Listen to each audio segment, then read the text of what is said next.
Hello everyone and welcome back to my YouTube channel. Today I'm sharing a Christmas card. As I said last year, beginning this year, I probably make more Christmas cards in the beginning, so I hope that I will not annoy you by sharing another one after the Get Cracking on the Christmas card that I already shared. Today I'm featuring the Colorado Craft Company and this adorable stamp set called No Peeking. So as you saw in the beginning, I'm going to make a mini slimline card, and I have this watercolor paper piece slightly larger than the mini slimline, and I just stamped the image out. I am not going to use masks or anything. I just stamped it out to help me with placement and figuring out how low I should go with my background that I'm quickly going to create here using the stress inks.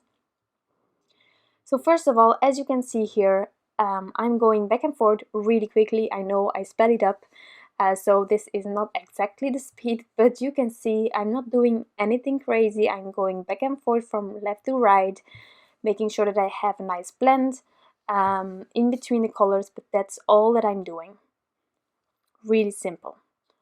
Also, in the beginning I tried to show you, but as the panel is slightly, well, bigger, or wider than what I need for my mini slimline, I can trim off the edges if I have any hard streaks over there or puddles, which I didn't really have, but it was an option to still trim them off. Now this is a really light background. I'm going to add a second layer, which will help me darken it. You can add even 10 layers if you want to, as many as you think needs to happen. You can just add them, but after 2 layers I was like, well, maybe I can now move on with the rest of the card, and it was darker. Definitely it's still a really soft card, but that's also really what I like, because the way I'm coloring later on the image, it will not be really harsh or anything, so therefore my background didn't need to have like crazy dark colors neither. I also left the bottom white to just have the illusion of maybe a snowy hill where he is standing on. And then I'm going to color the cat and the package. So this one is from the No Peeking, and I just think it's adorable. You can also use this one for birthday cards. I definitely find that that's an option. But today, Christmas. So I smushed my inks down on my Waffle Flowers Media Mat here, and I'm going to use a bit of water to lift it up. As you can see, I'm not adding a lot of water to the inks. I'm just creating a damp paintbrush, taking the ink onto the brush, bringing it to my image, and then I am using sort of a clean paintbrush to fade the color into the rest of the image.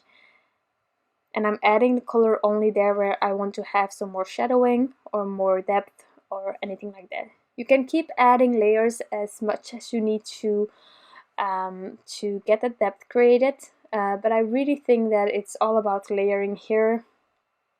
The more layers, the better it looks.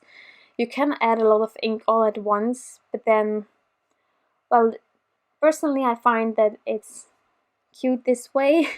So that's what I recommend, but you do you, of course. So here I just started with the lightest color again, but then I used a bit of the darker one as well, like on the body, to get that head with shadows and all. If you want to revisit the distress inks that I use specifically on each part of this card, then check out my blog post. I have them for each part of this image as well as for the background listed. In case you are wondering which paintbrush that I'm using, I am using a size 0. It's from Panduro Paints. It's a really cheap paintbrush. You don't need this brand if you don't have it. It's one of the cheapest I could find in a shop when I was looking for a smaller brush. It's nothing fancy truly, so any paintbrush you have is great. The size, some people say you need to figure out the size depending on the image that you are coloring. Me personally, I find that it's really handy to have a size where you find that you're in control. Which means that for larger images, normally I will probably also use this paintbrush, which is not always that handy, because a big image, if you have then a bigger paintbrush, that will really help you. But personally, I find that the zero brush gives me that control that I need, and I can simply say it like, if I use a 02, so half of this size, I lose control. So it's not about going smaller, it's about finding the one that gives you that control that you need to do the painting. But I'm not an expert neither. I just do something and I like it, so that's the most important thing, as I always say. I think the crafting and the creating here, it's all about you. It's about you having fun and you loving what you created, not about other people or it should be done like this. Definitely that can be a guidance if you don't know how to tackle anything or a new medium that you want to try out, then definitely check things out, look things up, how do other people do it. But in the end, it's you that is creating, and it's you that needs to have fun and love what you make. So therefore, definitely look things up if you're new to things, but then search your way in whatever you want to do. Maybe also handy to know is the ink that I used. It's the Crunchy Leaf from Fawn. And I read on the packaging that it's for watercoloring and for Copic, so I thought, well, why don't I use it for watercoloring? Because this image is so cute. I would love to do it with no line coloring, but then I'm losing the whiskers and then I need to draw in the whiskers myself. But if you have a lighter ink that works for your medium, then you can already have that soft feel to your image without the struggles of maybe trying to do the no line coloring. And the thing that I love about these images from Anita Germs is that the details that she adds, the fluffiness of the fur, the wonkiness in some of the lines that make it just so adorable. I couldn't do that. I couldn't add that. I think I would lose half of the image by trying to go over the no line, you know? So therefore, I think having a lighter ink that is still visible is a great option or alternative to the no line thing.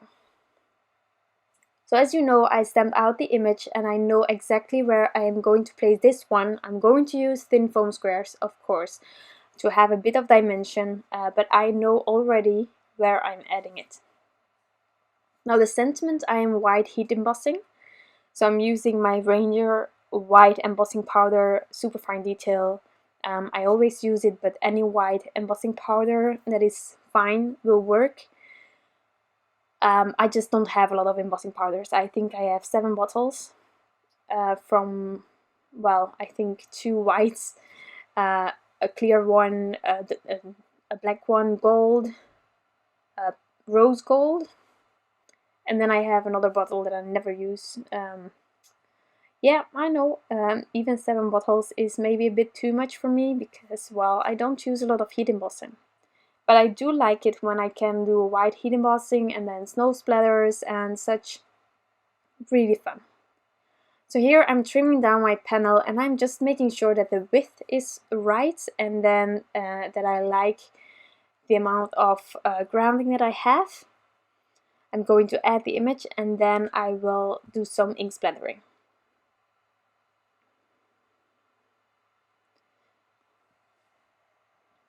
So here I'm covering the complete back with thin foam squares, and then it's all about placing it correctly so that I will definitely have covered my pre-stamped image for guidance. It's not the idea that you will see it come peeking from underneath, so that's that. And then for the splattering, normally I use white gouache from Winsor & Newton. I love it. It's coming to an end and I don't know yet where I will be able to buy it. So I bought this Copic Opaque white. I did it somewhere in the past. I cannot even recall when I did that, but I thought that it might be a good alternative.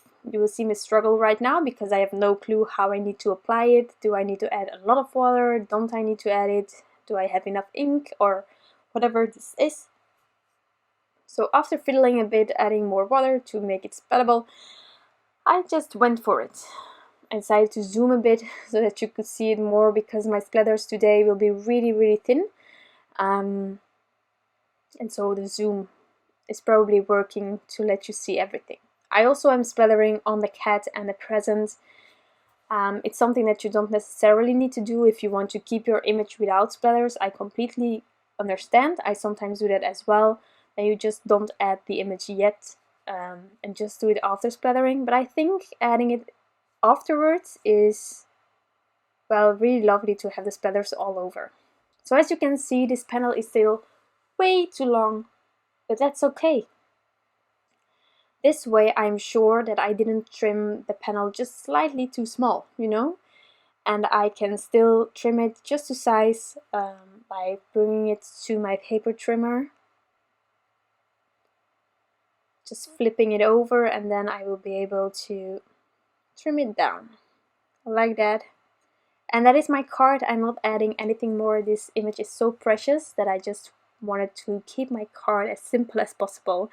So that's it for today. A really simple but fun Christmas card with an adorable image from the Colorado Craft Company stamps. I hope that you enjoyed this video, and of course that you like the end result. I want to thank you all for stopping by, and I'll be back soon. Bye!